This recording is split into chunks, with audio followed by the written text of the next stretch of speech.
গেছে, যখনই এই ধরাধামে দুষ্ট লোকেদের সংখ্যা বাড়ে এবং ধর্মের বিনাশ শুরু হয়, তখনই দুষ্টের দমন করতে এবং ভক্তদের রক্ষা করতে পৃথিবীতে ভগবান বিভিন্ন অবতারে আবির্ভূত হন।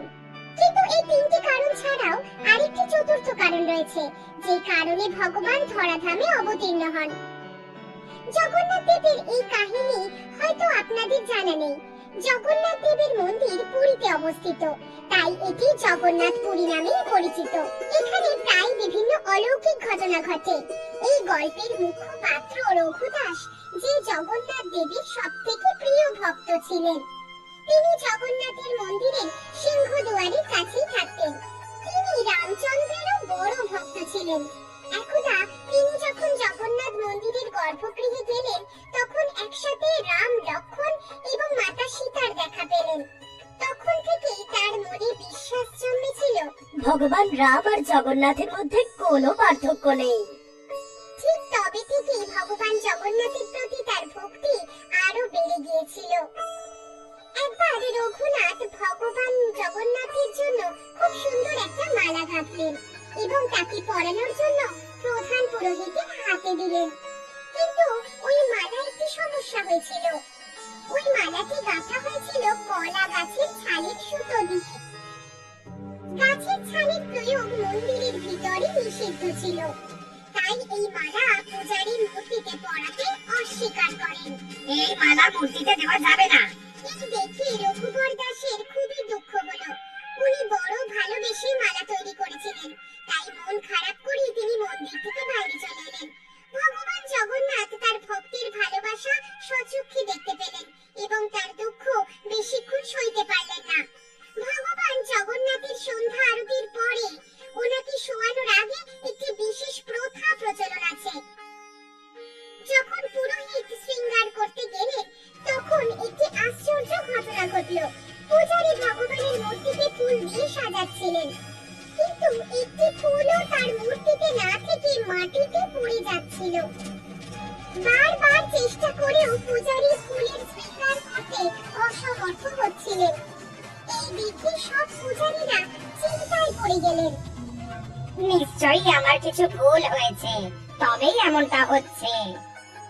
সবাই মিলে ঠিক করলেন, যতক্ষণ জগন্নাথজি দর্শন দিয়ে আমাদের ভুল না বলবেন, ততক্ষণ আমরা কোনো পূজারী জলগ্রহণ করব না। পূজারীদের প্রতিজ্ঞা দেখে জগন্নাথ দেব তুষ্ট হলেন এবং মুখ্য পূজারীকে স্বপ্ন দিলেন। আর ক্রোধের সঙ্গে তিনি বললেন, ওহে মূর্খ, আমার ভক্ত রঘুদাস আমার মূর্তিতে দেওয়ার জন্য একটি মালা নিয়ে এসেছিল। তুমি মালা পরাতে অস্বীকার করে প্রেম আর ভক্তির অপমান করেছো।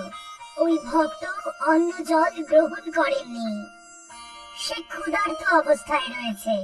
এমন অবস্থায় আমি কি করে যাই? এই পর্যন্ত দেখে পূজারীর স্বপ্ন ভঙ্গ হলো এবং তৎক্ষণাৎ অন্যান্য পূজারীদের ডেকে এই কথা তিনি জানালেন। সব পূজারী মিলে রঘুদাসের বাড়ি গেলেন এবং মিলিতভাবে ক্ষমা প্রার্থনা করলেন। সেই মালা নিয়ে উনি তখন জগন্নাথ দেবকে পরিয়ে দিলেন। রঘুদাসকে নিয়ে আরো একটি ঘটনা প্রসিদ্ধ আছে। একবার উনি অসুস্থ হয়ে গিয়েছিলেন, এতটাই ক্লান্ত এবং দুর্বল হয়ে গিয়েছিলেন যে উঠতেও পারছিলেন না। শয্যাবস্থায় মল মূত্র ত্যাগ করতে বাধ্য হচ্ছিলেন। উনি প্রায় অজ্ঞান অবস্থায় শুয়ে থাকতেন। ঠিক তখনই একটা ছোট্ট বালক ওখানে এলো। ওনার দেহের ও চারপাশের নোংরা আবর্জনা পরিষ্কার করে চন্দন তথা অন্য সুগন্ধি দ্রব্য লাগিয়ে দিলেন। কিছুদিন পর ওনার যখন চেতনা ফিরল, উনি বুঝতে পারলেন যে ওই বালক কোনো সাধারণ বালক নয়, উনি স্বয়ং ভগবান জগন্নাথ। রঘুনাথ অশ্রুপূর্ণ স্বরে বললেন, হে প্রভু, আপনি আমার মতো নগণ্য প্রাণীর সেবা করে আমাকে পাপী বানিয়ে দিলেন। আপনি চাইলেই তো আমায় নীরব করতে পারতেন, কিন্তু আপনি আমার সেবা কেন করলেন? তুমি ঠিকই বলেছো, কিন্তু আমার ইচ্ছে ছিল তোমার সব অশুভ কাজ সমাপ্ত হয়ে যায় আর দেহ ত্যাগ করার পর তুমি আমার কাছেই চলে আসবে। ভক্তরা যেমন প্রসন্ন মনে আমার সেবা করে, আমারও মনে হয় তাদেরকে আমিও সেবা করি। বন্ধুরা, আপনারা দেখলেন তো ভগবানের লীলা। এবার তো আপনারা বুঝতেই পেরেছেন যে ভগবান স্বয়ং নিজের ভক্তদের সঙ্গে সখা রূপে লীলা করতে মর্তলোকে অবতীর্ণ হন। এটাই হলো ভগবানের ধরাধামে অবতীর্ণ হওয়ার চতুর্থ কারণ।